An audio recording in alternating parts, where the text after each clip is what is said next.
कल भी मैंने एक स्लाइड दिखाया था आपको, लेवी एंड कलेक्शन में डिफरेंस है, राइट? सो लेवी अलग है, कलेक्शन अलग है, will discuss. So just a small recap, ये 246 ए के बारे में हमने कल बहुत डिटेल में बात किया है कि for intra state that is Bengal to Bengal CGST AGST लगेगा. पावर सेंट्रल एंड स्टेट दोनों के पास है. For inter state Bengal to Delhi exclusive power central के पास है. और 5 प्रोडक्ट्स जो है वो जिस दिन रिकमेंड होगी उसमें जीएसटी लग जाएगी. That is petroleum crude, high speed diesel, motor spirit, natural gas, aviation turbine fuel. Okay, levying collection का स्टेप समझते हैं.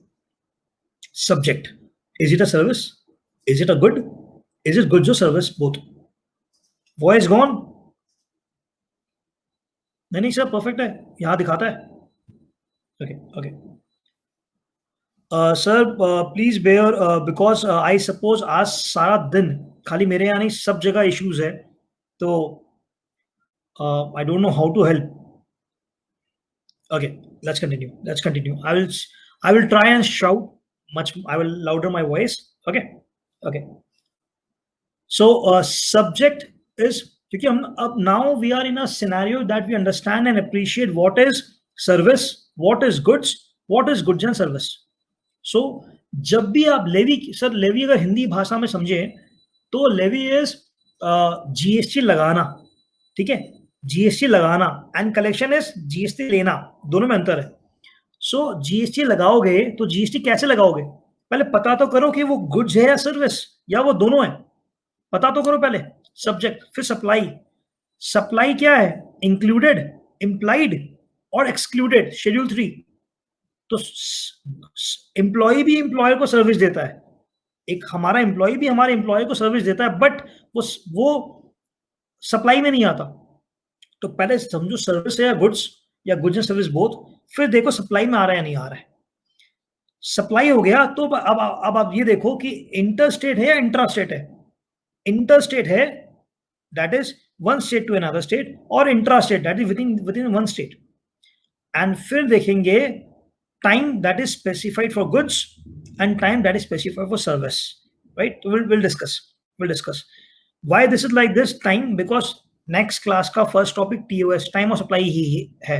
सो लेवी जो स्टार्ट कर रहे हैं वो levy, composition levy, exemption and time of supply, तो वो पूरा फनल कंप्लीट होगा, right? So let's start. Okay, 269A again discussed yesterday, again revising. IGST will be levied and collected on supplies in the course of interstate trade or commerce by central government, and such tax will be apportioned between the central and state. जो अपने कल बात किए थे consolidated fund का. Imports will be deemed to be treated as a interstate transaction. जो अब import करे वो माना जाएगा कि interstate transaction है. Okay. Section 9 ये बात करता है लेवी के बारे में. क्या बात करता है? Subject to provision of subsection 2, there shall be levy. Sir, मैं आपको ये क्यों पढ़ा रहा हूं? Why I am reading the words with you? Because it is important, right? There shall be levied a tax called Central Goods and Service Tax on all intrastate supplies. ये CGST act है इसलिए intrastate word use कर रहा है. On all intrastate supplies of goods, service, both, except on the supply of alcoholic liquor for human consumption. अब समझिए क्या लिखा हुआ है. On the value. सर ये बताया अभी तक क्या? जीएसटी लगाना है, जीएसटी लेवी करना है. किस पे लगाए? On the value determined under section 15. मैं बोल रहा था कि वो 15 टू एबीसी के कारण इलेक्ट्रिसिटी भी उस वैल्यू में ऐड हो जाएगा. तो लिखा हुआ है on the value which is to be determined under section 15. Section 15 के अकॉर्डिंग आपको डिटरमाइन करनी पड़ेगी. And at such rates not exceeding 20%. CGST 20%, SGST 20%. तो 40% के ऊपर जीएसटी लॉ में पावर नहीं है. As may be notified by the government on the recommendation of the council and collected in such manner as may be prescribed and collected. अब collection का बात कर अलग से. and collected in such manner as may be prescribed and shall be paid by the taxable person. Sir मैं बता रहा हूँ, लेवी करना, चार्ज करना और कलेक्ट करना दो अलग अलग चीज है, राइट? सो इसमें मैं आपको जोड़ दिया, यहां से आ रहा है अपना संडे वाला क्लास का startup, that is valuation, right? Next, the central tax on the supply of petroleum, crude, high-speed diesel, motor spirit, natural gas, aviation fuel shall be levied, बता रहा है shall be levied with effect from such date as may be notified by the government on the recommendation of the council. Perfect. So थोड़ा सा speed maintain करेंगे. Difference between levy and collection. Levy may include both the process of taxation as well as determination of amount of tax or the tax. The word levied is a wide and generic expression and takes in all the stages of charge, quantification and recovery of duty. So charge, quantification, recovery. Though in certain contexts it may be a restricted meaning also. Collection, this means actual collection. Friends, I won't complex, but there are certain Supreme Court judgments also जो excise के time में levy versus collection में बहुत सारा judgement निकाला हुआ है, right? सो अपने लिए ये खाली आइडेंटिफाई करना ही जरूरी है. फ्रेंड्स, अब थोड़ा सा ध्यान देंगे, फिर I am sure rest of the class is okay, right? 9.3. अब बात कर रहे रिवर्स चार्ज के बारे में.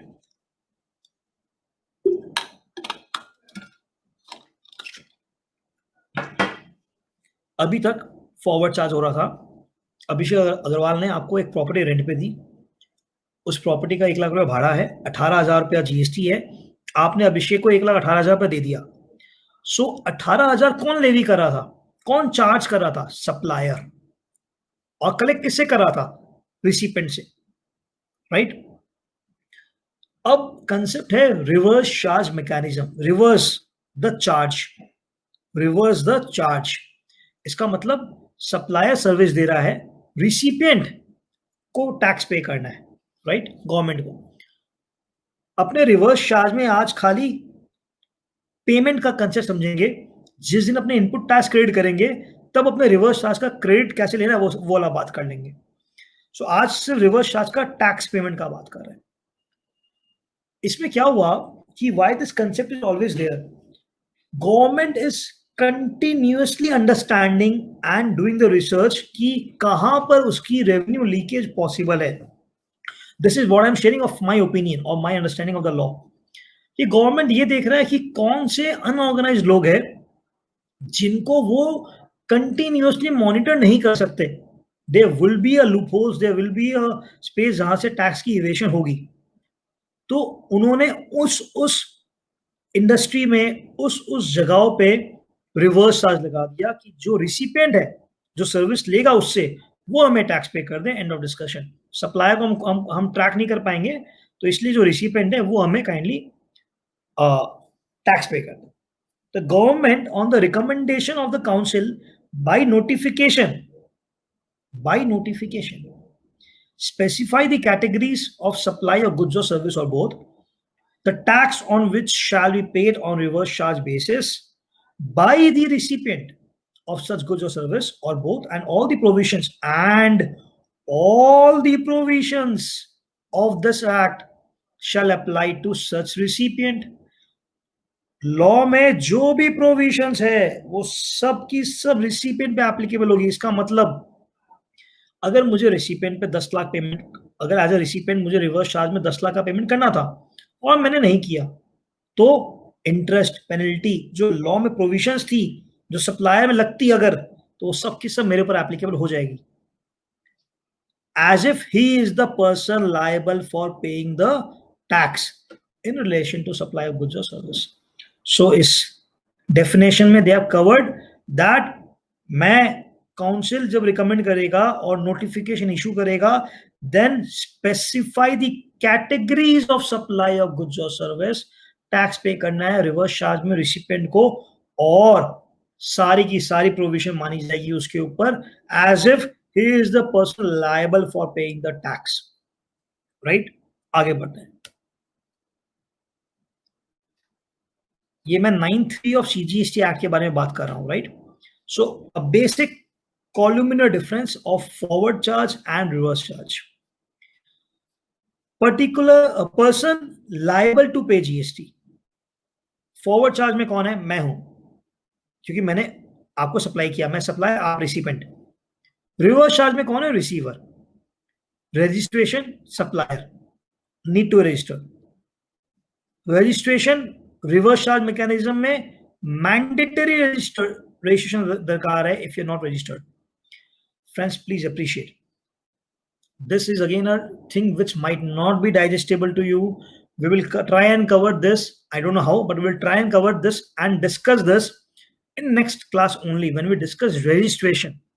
इसमें क्या लिखा हुआ है? इसमें ये लिखा हुआ है कि अगर आप रजिस्टर्ड नहीं हो, you are dealing in something, you are dealing in chartered accountant service, आपके सारे क्लाइंट्स कोलकाता में है, आपकी साल की टर्नओवर 20 लाख के नीचे है, आप जीएसटी में रजिस्टर्ड नहीं हो, आपने एक सर्विस लॉयर से ले ली, लीगल ओपिनियन ले लिया, and you are liable to pay him the tax on reverse charge basis.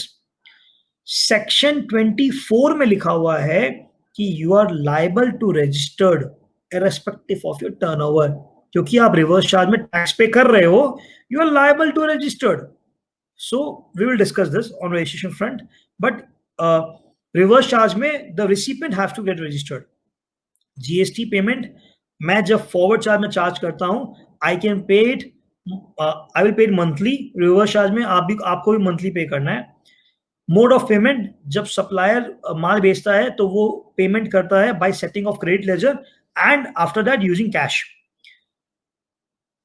जब आप रिवर्स चार्ज में पे करोगे mandatorily through cash, you can not use your ITC balance for paying your reverse charge liabilities. Invoicing and document, very important, very important. Tax invoice, receipt voucher, refund voucher, perfect. Tax invoice, receipt voucher, refund voucher, जब मैं आपको माल बेच रहा हूं, tax invoice, payment voucher, self invoice if the tax invoice not received from the supplier. ये opinions different आ रहे हैं। एक ओपिनियन है कि अगर सप्लायर ने आपको टैक्स इनवॉइस भेजा ही नहीं, जीटीए, हो सकता है कि जीटी आपको टैक्स इनवॉइस नहीं दे, तो आपको मैंडेटरी सेल्फ इनवॉइस बनाना है। इसमें बेसिक और ना दे, खाली नोट कर ले। We will cover the why question, why in input tax credit and how in accounts and records class. So आपको सेल्फ इनवॉइस बनाना है। व्हाई, क्यों बनाना है, ये अपने डिस्कस करेंगे इनपुट टैक्स क्रेडिट का क्लास में, और कैसे बनाना है या क्या क्या मेंटेन करना है ये अपने डिस्कस करेंगे अकाउंट्स एंड रिकॉर्ड्स क्लास में। तो ये एक डिफरेंस है डायग्रामेटिक की फॉरवर्ड चार्ज और रिवर्स चार्ज में डिफरेंस क्या है। ओके, 7 प्रोडक्ट्स है जिसमें गुड्स में रिवर्स चार्ज है। So friends, please don't just read the कि इस गुड्स में रिवर्स चार्ज है, खाली ऐसे मत पढ़िए, प्लीज मत पढ़िए। नंबर 1, कौन से डेट से इफेक्टिव है। नंबर 2, क्या क्या बेच रहे हैं। 3, very important, who is the supplier. 4, most important, who is the recipient. ये पांचों चीज को देखोगे ना, तभी आप जस्टिफाई कर पाओगे कि रिवर्स चार्ज है या नहीं है। 0801 चैप्टर हेडिंग है, specifically cashew nuts not shelled not और पील्ड, शेल्ड नहीं, पील्ड नहीं, सिर्फ अगर वो अगर हो रहा है एग्रीकल्चरिस्ट, किसको दे रहा है, रजिस्टर्ड पर्सन को। सर समझिए इसको खाली, एग्रीकल्चरिस्ट सेक्शन 23 बोलता है not liable to registered, perfect. जो आदमी खरीद रहा है वो रजिस्टर्ड पर्सन है, वो खरीदेगा, वो बोलेगा यार ठीक है बुक्स के बाहर रखते हैं। So mandatorily reverse charge applicable 1 जुलाई।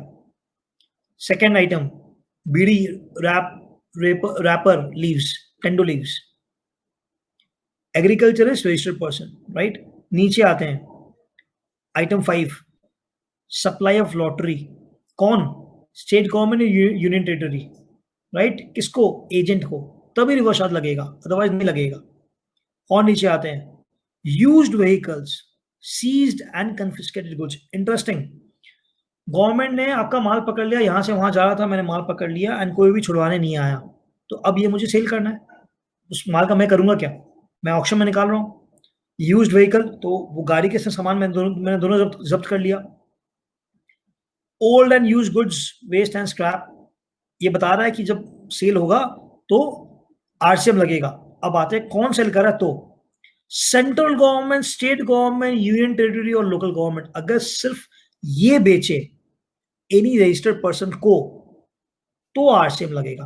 गवर्नमेंट बेच रहा है, गवर्नमेंट को छोड़ दिया, जो आदमी खरीद रहा है उस पर चाप दिया, आप टैक्स पे करो, क्रेडिट ले लेना। 13 अक्टूबर 2017। Priority sector lending certificate, same registered person 28 में, this can not be out of the books, then also they are covered in the RCM list. Now we are discussing about 16 services. So you can refer this, but I will discuss the most important thing. GTA समझ लेते हैं, जो बिल्टी देगा उसमें लगेगा reverse charge, battery, charger. Okay friends, एक minute, हाँ मैं प्लीज चार्ज कनेक्ट करता हूँ please.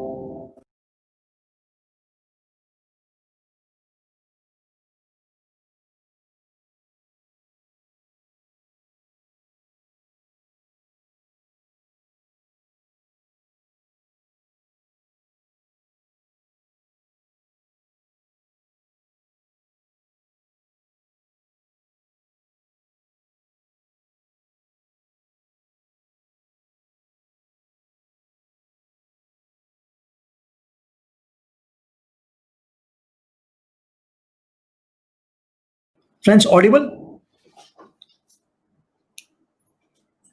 Okay, so ma'am reverse charge कुछ नहीं है, मैं आपको माल बेच रहा हूं, आप, और मैंने जीएसटी लगाया, दैट इज फॉरवर्ड चार्ज। मैं आपको माल बेचा, आपने टैक्स अपने आप पे कर दिया, दैट इज रिवर्स चार्ज। अभी इतना समझ सकते हैं कि मैं लॉयर हूं, मैंने आपको लीगल सर्विस दी, अगर ये नॉर्मल चार्ज होता तो मैं इसमें जीएसटी लगाता, क्योंकि रिवर्स चार्ज में मैंडेटरीली आ रहा है। I will see example. तो आप क्योंकि रिसिपेंट हो तो आप उस पर रिवर्स चार्ज में टैक्स पे करोगे, राइट? सो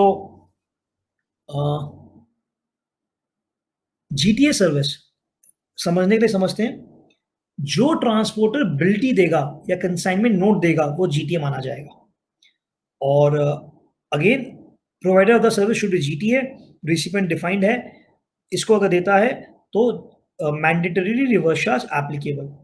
अगर अपने सर्विस वाला कॉलम पढ़े तो इसमें देखिए क्या लिखा हुआ है, सर्विस प्रोवाइडेड और agreed to be provided by a GTA in respect of transportation of goods by road who has not paid central tax at the rate of 6%, because 6-12% का भी एप्लीकेशन है, तो दे जीटी हैव यूजुअली ऑप्शन कि either वो 12% charge कर ले या फिर वो कोई भी चार्ज नहीं करे और लिख दे कि रिवर्स चार्ज में आपको पे करना है।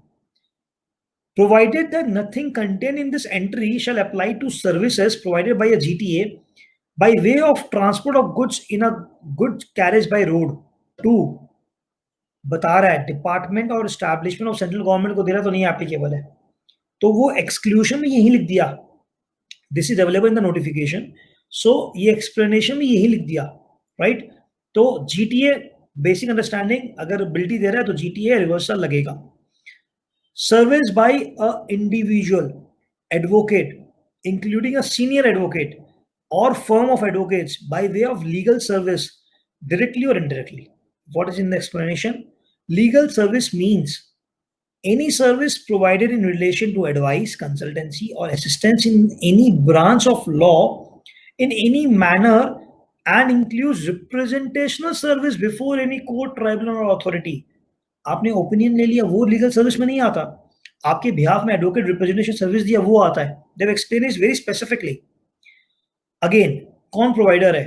An individual advocate including a senior advocate और फर्म ऑफ एडवोकेट्स, राइट? किसको दे रहा है? Any business entity located in the taxable territory. Next, sponsors, I am only discussing the important services. Sponsorship services, मैं चेंबर ऑफ कॉमर्स हूं, I am a chamber of commerce and any person में मैं आ गया supplier, और आपने मुझे बोला अभिषेक तुम्हारा इवेंट हो रहा है तो I want to give a sponsorship services, तो तुम मेरा बैनर लगा देना बड़ा सारा। वहां से लगा दूंगा। सो एनी बॉडी कॉर्पोरेट और पार्टनरशिप फर्म, तो अगर आप बॉडी कॉर्पोरेट और पार्टनरशिप फर्म हो और लोकेटेड टैक्सेबल टेरिटरी में हो, तो मैं आपसे चेक लूंगा, दैट इज मैं सप्लायर ऑफ स्पॉन्सरशिप सर्विस हूं। Since I am a supplier, it's a reverse charge transaction. आपको उस स्पॉन्सरशिप में रिवर्स चार्ज में टैक्स पे करना है।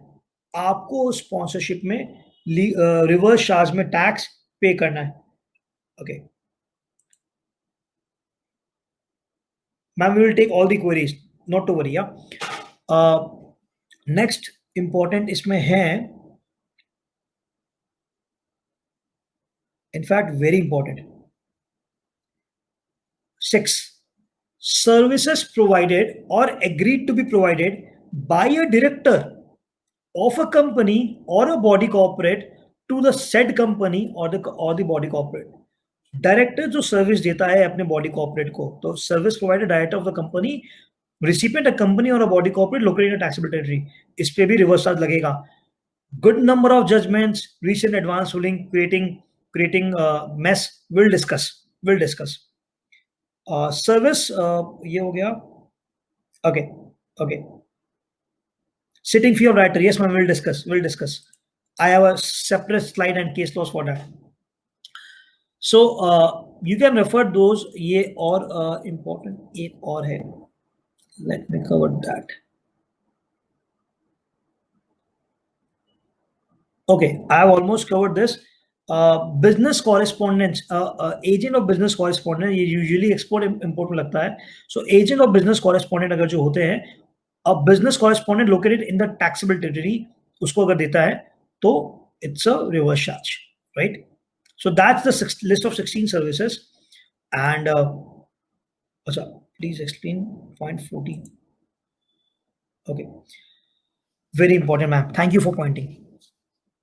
Point 14 is about security service, Hindi भाषा। Any person other than body corporate, any person other than body corporate, that is individual partnership firm, वो अगर आपको सप्लाई कर रहा है, किसको सप्लाई कर रहा है? A registered person located in taxable territory. So अगर एक नॉन बॉडी कॉर्पोरेट आदमी या सिक्योरिटी कंपनी आपको सिक्योरिटी गार्ड दे रही है, तो रिवर्स चार्ज लगेगी। कब से लगेगी? 1 जनवरी 2019। पढ़ते हैं इसको। Security service provided by way of supply of security personnel provided to a registered person। GST में रजिस्टर्ड है, आप रिसिपिएंट इंडिविजुअल हो या बॉडी कॉर्पोरेट हो, no botheration. The supplier should be a non body corporate, provided that nothing contained in this entry. अब क्या लिखा हुआ देखिए, shall apply to, again government के कोई भी चीजों में अप्लाई नहीं करेगा, राइट? सो गवर्नमेंट को रिवर्स चार्ज में टैक्स पे नहीं करना है, बट अगर मैंने एक अपने ऑफिस के बाहर सिक्योरिटी कंपनी को बोला कि भैया 3 सिक्योरिटी गार्ड चाहिए वर्किंग आवर्स में, और नाइट में 2 सिक्योरिटी गार्ड चाहिए। सो ये वो जो सिक्योरिटी कंपनी मुझे बिल कर रही है, अगर वो बॉडी कॉर्पोरेट है, रिवर्स चार्ज नहीं लगेगा।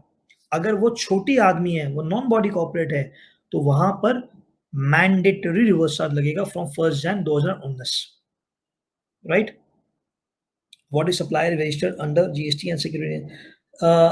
Supplier might be registered, supplier might not be registered, इसलिए यहाँ पर लिखा हुआ है any person not registered person। इसलिए यहाँ पर लिखा हुआ है provider of the service is any person not registered person। GST amount should be required to be shown in invoice। No। मैं आपको इनवॉइस दे रहा हूँ 1000 रुपए की, that's it। आपको अपने कैलकुलेट करना और टैक्स पे करना है, right? Yes, if registered, then also RCM applicable.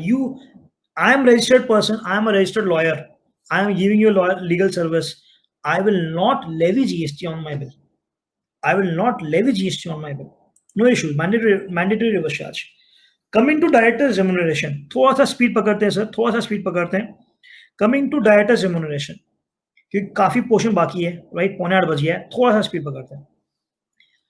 2 advance ruling आया है राजस्थान में और कर्नाटका में, जो क्लेक्राफ्ट एंड एल्कॉन कंसल्टिंग, ये बोलती है कि यस, रिवर्स चार्ज लगेगा डायरेक्टर्स के सैलरी पे भी। अगर आप डायरेक्टर्स को रेम्युनरेशन दे रहे हो, तो वो भी सर्विस बाय द एम्प्लॉयर है, by the employee to the employer है, लगेगा। They have outrightly ignored this